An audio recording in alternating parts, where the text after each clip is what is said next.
if you're gonna replace the airbag in your 2020 Kia Sorrento, got a couple tabs on the back, one behind this, one behind this.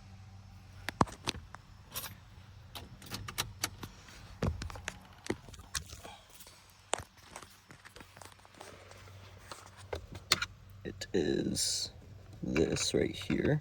You're gonna stick a flathead in there, that's what the owner's manual calls for.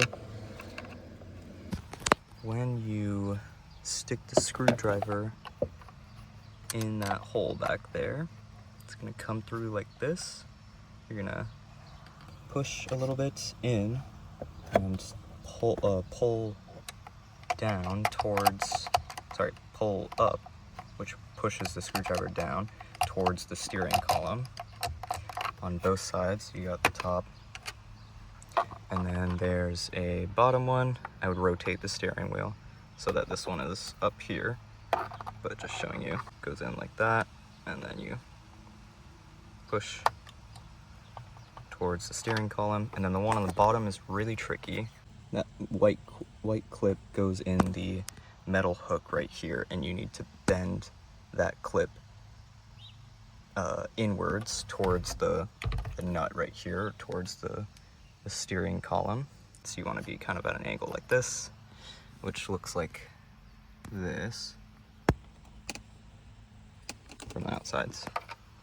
Now, if you're taking off the steering wheel, make sure you center it as well as you can for clock spring stuff. Take off the airbag, take off the center nut, unplug everything. Okay, listen, this might be really dangerous, but I don't really feel comfortable taking off the airbag thing, so I'm gonna leave it all connected as I take off the steering wheel and take off the clock spring, because I don't think I can take off this connector here from the clock spring.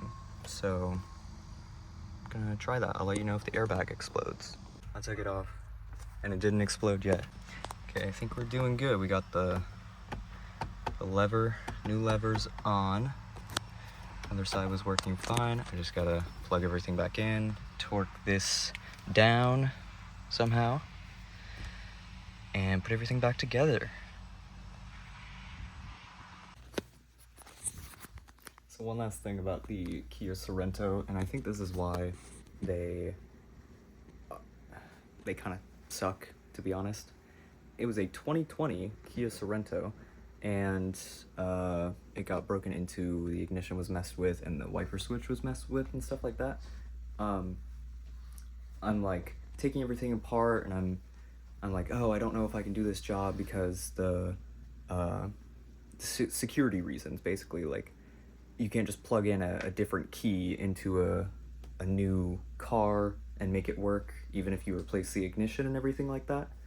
And same thing, like if you unplug the battery and plug the battery back in, like usually you have to get the radio code as a security measure, but this car had none of that. You could just replace the entire ignition lock cylinder with a corresponding key, turn it over, and it turns fine, which means that if someone steals a car, they can spend $250, and then they have the car. Of course, you know, the VIN is still there or whatever, but they have the car perfectly fine.